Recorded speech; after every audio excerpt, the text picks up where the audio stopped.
ನಮಸ್ತೆ ಮಿತ್ರರೇ, ಇವತ್ತೊಂದು ರುಚಿಕರವಾದ ಹಾಗೂ ಆರೋಗ್ಯದಾಯಕವಾದ ದೋಸೆಯ ರೆಸಿಪಿಯೊಂದಿಗೆ ಬಂದಿದ್ದೇನೆ. ಗೋಧಿ ಹುಡಿ ಮತ್ತು ಮುಳ್ಳು ಸೌತೆಯನ್ನು ಬಳಸಿ ಮಾಡಿದಂತಹ ಈ ಒಂದು ಆರೋಗ್ಯಕರವಾದ ದೋಸೆ, ಇದನ್ನು ನಾವು ಈ ಅಯನ್ ಕಡಾಯಿಯಲ್ಲಿ ಸಹ ಮಾಡ್ಬೋದು, ಅಂದರೆ ಅಯನ್ನ ತವಾದಲ್ಲಿ ಸಹ ಮಾಡ್ಬೋದು ಅಥವಾ ನಾನ್ ಸ್ಟಿಕ್ ತವಾದಲ್ಲಿ ಸಹ ಮಾಡ್ಬೋದು.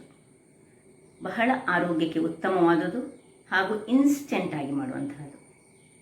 ಯಾರೆಲ್ಲ ನನ್ನ ಚಾನಲನ್ನು ನೋಡ್ತಿದ್ದೀರಿ, ಯಾರೆಲ್ಲ ಇನ್ನೂ ಸಬ್ಸ್ಕ್ರೈಬ್ ಮಾಡಿಲ್ಲ, ದಯವಿಟ್ಟು ಸಬ್ಸ್ಕ್ರೈಬ್ ಮಾಡಿ ಸಪೋರ್ಟ್ ಮಾಡಿ ಅಂತ ಹೇಳುತ್ತಾ ಬನ್ನಿ ಈ ರುಚಿಕರವಾದ ಆರೋಗ್ಯದಾಯಕವಾದ ಹಾಗೂ ಕ್ವಿಕ್ಕಾಗಿ 5 ನಿಮಿಷದಲ್ಲಿ ಮಾಡುವಂತಹ ದೋಸೆಯನ್ನು ಹೇಗೆ ಮಾಡುವುದೆಂದು ನೋಡೋಣ. ನಮಸ್ತೆ ಮಿತ್ರರೇ, ಇವತ್ತು ಗೋಧಿ ಹಿಟ್ಟು ಮತ್ತು ಮುಳ್ಳು ಸೌತೆ ಬಳಸಿ ಒಂದು ರುಚಿಕರವಾದ ಬ್ರೇಕ್ಫಾಸ್ಟ್ ಮಾಡೋಣ. ಬೇಕಾದ ಸಾಮಗ್ರಿಗಳೇನು ಹೇಳಿದರೆ, 1 ಚಮಚದಷ್ಟು ಎಳ್ಳು ಬೇಕು ನಮಗೆ, 2 ಕಾಯಿ ಮೆಣಸನ್ನು ಕಟ್ ಮಾಡಿಟ್ಕೊಂಡಿದ್ದೇನೆ ಸಣ್ಣದಾಗಿ, 1 ನೀರುಳ್ಳಿ, ಸಣ್ಣ ನೀರುಳ್ಳಿ ಚಾಪ್ ಮಾಡಿಟ್ಕೊಂಡಿದ್ದೇನೆ, ಕೊರಿಯಾಂಡರ್ ಲೀವ್ಸ್ ಚಾಪ್ ಮಾಡಿಟ್ಕೊಂಡಿದ್ದೇನೆ, ಈ ಕರಿಬೇವಿನ ಸೊಪ್ಪು ಸಹ ಚಾಪ್ ಮಾಡಿದ ಹಾಕ್ಕೊಳ್ಬೋದು. 1 ದೊಡ್ಡ ಚಮಚದಲ್ಲಿ 1 ಚಮಚ ಬೆಲ್ಲ ತೆಗೆದುಕೊಂಡಿದ್ದೇನೆ, ಬೆಲ್ಲದ ಪುಡಿ. ಮತ್ತು ಇದರಲ್ಲಿ ಈ ಬೌಲಿನಲ್ಲಿ 2 ಬೌಲ್ನಷ್ಟು ಈ ಗೋಧಿ ಹುಡಿ ತೆಗೆದುಕೊಂಡಿದ್ದೇನೆ. ಈಗ ಇದರದ್ದು ಈ ಮುಳ್ಳು ಸೌತೆಯ ಅರ್ಧದಷ್ಟನ್ನು ಹಾಕ್ಕೊಳ್ತೇನೆ. ಇಡೀ ಸಹ ಹಾಕ್ಕೊಳ್ಬೋದು, ಅದು ಸ್ವಲ್ಪ ಹೆಚ್ಚಾಗ್ತದೆ. ಫ್ಲೇವರ್ ತುಂಬ ಬೇಕಿದ್ದರೆ ಇಡಿಯನ್ನು ಸಹ ಹಾಕ್ಕೊಳ್ಬೋದು. ಈಗ ಮೊದಲಿಗೆ ನಾವು ಈ ಮುಳ್ಳು ಸೌತೆಯನ್ನು ಸ್ವಲ್ಪ ಗ್ರೇಟ್ ಮಾಡ್ಕೊಳ್ಳೋಣ.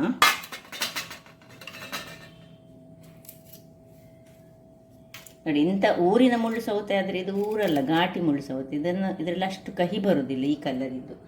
ಆದರೆ ನಮ್ಮದು ಊರಿದ್ದಾದರೆ ಅದರದ್ದು ಊರಿದ್ದು ಸಹ ಅಷ್ಟು ಕಹಿ ಬರೋದಿಲ್ಲ. ಮತ್ತೊಂದು ಘಾಟಿ ಬರ್ತದೆ, ಇನ್ನೊಂದು ಗ್ರೀನ್ ಕಲರಲ್ಲಿ, ಅದು ಸ್ವಲ್ಪ ಮೇಲಿನಿಂದ ಕಹಿ ಇರ್ತದೆ. ಅದನ್ನೆಲ್ಲ ಮೊದಲು ನೋಡ್ಕೊಳ್ಳಿ. ನೋಡಿ, ಇಂಥ ಎಳೆಯದಾದರೆ ಒಳ್ಳೆಯದು. ಒಂದು ವೇಳೆ ಬೀಜ ಇದ್ದರೆ ನಾವು ಬೀಜವನ್ನು ತೆಗೆದುಕೊಳ್ಬೇಕು. ಈಗ ಇದಕ್ಕೆ ಬೀಜವನ್ನು ತೆಗೆದುಕೊಳ್ಳೋ ಅಗತ್ಯ ಇಲ್ಲ. ನೋಡಿ, ಎಳೆತ್ತಾಗಿ ಉಂಟು, ತುಂಬ ಎಳೆಯದಾಗಿ ಉಂಟು. ಸೊ ಇದನ್ನು ಹೀಗೆ ಈ ಸಣ್ಣ ಗ್ರೇಟರ್ನಲ್ಲಿ ಗ್ರೇಟ್ ಮಾಡಿಕೊಂಡು ತೋರಿಸ್ಕೊಳ್ತೇವೆ ನಿಮಗೆ ನಾನು. ನೋಡಿ, ಎಲ್ಲ ಗ್ರೇಟ್ ಮಾಡಿ ಇಷ್ಟು ಮಾಡಿಕೊಂಡು 1 ಬೌಲಿಗೆ 1 ಬೌಲಿನಷ್ಟು ಸಾಕು. 2 ಬೌಲು ನಾನು ಗೋಧಿ ಹಿಟ್ಟು ತೆಗೆದುಕೊಂಡಿದ್ದೆ, ಅದಕ್ಕೆ 1 ಬೌಲ್ನಷ್ಟು ಸಾಕಾಗ್ತದೆ. ಈಗ ಮೊದಲಿಗೆ ಈ ಇದನ್ನು ಇದಕ್ಕೆ ಶಿಫ್ಟ್ ಮಾಡ್ಕೊಳ್ಳೋಣ. ಶಿಫ್ಟ್ ಮಾಡಿ ಇದಕ್ಕೆ ಸ್ವಲ್ಪ ಉಪ್ಪನ್ನು ಹಾಕ್ಕೊಳ್ತಿದ್ದೇನೆ ನಾನು. ರುಚಿಗೆ ತಕ್ಕಷ್ಟು ಉಪ್ಪು ನೋಡಿಕೊಂಡು ಹಾಕೊಂಡ್ರೆ ಆಯಿತು. ಉಪ್ಪು ತುಂಬ ಉಪ್ಪು ಸಹ ಆಗಬಾರ್ದು. ಇನ್ನು ಸ್ವಲ್ಪ ಹಳದಿ ಪೌಡರನ್ನು ಮೊದಲೇ ಹಾಕ್ಕೊಳ್ತಿದ್ದೇನೆ, 1 ಅರ್ಧ ಚಮಚದಷ್ಟು ಹಳದಿಯ ಪೌಡರ್. ಇನ್ನು ನೀರುಳ್ಳಿ, ಕತ್ತರಿಸಿದ ಕರಿಬೇವಿನ ಕೊರಿಯಾಂಡರ್ ಲೀವ್ಸು. ವೀಕ್ಷಕರೇ ನೋಡಿ, ಕರಿಬೇವಿನ ಸೊಪ್ಪು ಇದು ಸ್ವಲ್ಪ ಡ್ರೈ ಉಂಟು ನಂದು, ಅದಕ್ಕೆ ನಾನು ಇದನ್ನು ಹೀಗೆ ಪುಡಿ ಮಾಡಿಕೊಂಡು ಹಾಕ್ಕೊಳ್ತಿದ್ದೇನೆ. ಸಪೋಸ್ ಹಸಿಯಾದರೆ ನೀವು ಸಣ್ಣದಾಗಿ ಚಾಪ್ ಮಾಡಿಕೊಂಡು ಹಾಕ್ಕೊಳ್ಳಿ. ಇದು ನೋಡಿ, ಶುಂಠಿಯನ್ನು ಒಂದು ಸಣ್ಣದಾಗಿ ಹೆಚ್ಚಿಟ್ಕೊಂಡು ಹಾಕಿದ್ದೇನೆ. ಇನ್ನು ಬೆಲ್ಲ, 1 ಚಮಚ ಎಳ್ಳು, ಇಷ್ಟನ್ನು ಸುರಿಗೆ ಮಿಕ್ಸ್ ಮಾಡ್ಕೊಳ್ಳೋಣ. ಅಷ್ಟೊತ್ತಿಗೆ ಇದರಲ್ಲಿರುವ ನೀರು ಪ್ಲಸ್ ನಮ್ಮ ನೀರುಳ್ಳಿಯ ನೀರೆಲ್ಲ ಒಟ್ಟಿಗೆ ನೀರು ಬಿಡ್ತದೆ. ಅದು ಉಪ್ಪು ಹಾಕಿದ ಕೂಡಲೇ ನೀರು ಬಿಡ್ತದೆ. ಈಗ ಇದನ್ನು ಕೂಡಲೇ ಇದಕ್ಕೆ ಟ್ರಾನ್ಸ್ಫರ್ ಮಾಡಿಕೊಳ್ಳೋಣ. ಇನ್ನು ನೀರನ್ನು ಸ್ವಲ್ಪ ಹಾಕ್ಕೊಂಡು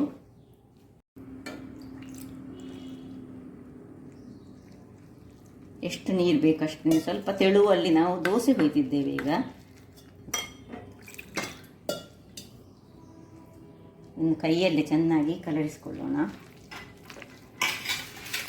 ತುಂಬ ದಪ್ಪ ಸಹ ಬೇಡ, ತುಂಬ ನೀರು ಸಹ ಬೇಡ. ಅದಾದಲ್ಲಿ ಹೀಗೆ ನಾವು ಉದ್ದಿನ ದೋಸೆ ಮಾಡ್ತೇವೆ ನೋಡಿ, ಅದೇ ರೀತಿಯಲ್ಲಿ.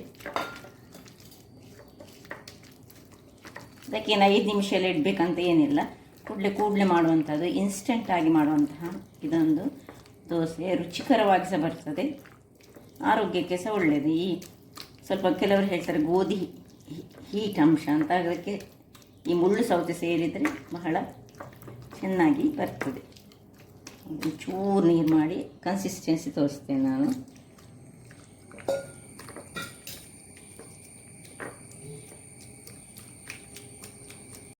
ಇಲ್ಲಿ ನೋಡಿ ಕನ್ಸಿಸ್ಟೆನ್ಸಿ ಈ ರೀತಿಯಾಗಿ, ಸ್ವಲ್ಪ ತೆಳುವು ಸಲ್ಲ ದಪ್ಪ ಸಲ್ಲ, ಈ ರೀತಿ ಪೋರಿಂಗ್ ಕನ್ಸಿಸ್ಟೆನ್ಸಿ ಇರಬೇಕು. ಈಗ ಇಲ್ಲಿ ನಾನೊಂದು ಗ್ಯಾಸಲ್ಲಿ ಕಾವಲಿಯನ್ನು ಆನ್ ಮಾಡ್ತೇನೆ. ಕಾವಲಿ ಬಿಸಿಯಾಗಿರಲಿ. ಇದಕ್ಕೆ ನೀವು ತುಪ್ಪದಲ್ಲಿ ಸಹ ಮಾಡ್ಬೋದು ಅಥವಾ ನಾವು ಎಣ್ಣೆಯಲ್ಲಿ ಸಹ ಮಾಡ್ಬೋದು, ಯಾವುದು ಸಹ ಆಗ್ತದೆ. ವೀಕ್ಷಕರೇ, ಇಲ್ಲಿ ನಾನ್ ಸ್ಟಿಕ್ ಇಟ್ಟಿದ್ದೇನೆ, ಇಲ್ಲಿ ಕಬ್ಬಿಣದ 2 ಸಹ ನಾನು ನಿಮಗೆ ಮಾಡಿ ತೋರಿಸ್ತೇನೆ. 2 ಇದು ಚೆನ್ನಾಗಿ ಬರ್ತದೆ. ಈಗ ನೋಡಿ, ಸುರಿಗೆ ಏನು ಎಣ್ಣೆ ಅಥವಾ ಏನು ಹಾಕ್ಕೊಳ್ಳಿಕ್ಕಿಲ್ಲ. ಒಂದು ಸೌಟ್ ತಗೊಳ್ಳೋದು, ಚೆನ್ನಾಗಿ ತೆಳುವಾಗಿ ಸ್ಪ್ರೆಡ್ ಮಾಡಿಕೊಳ್ಳೋದು.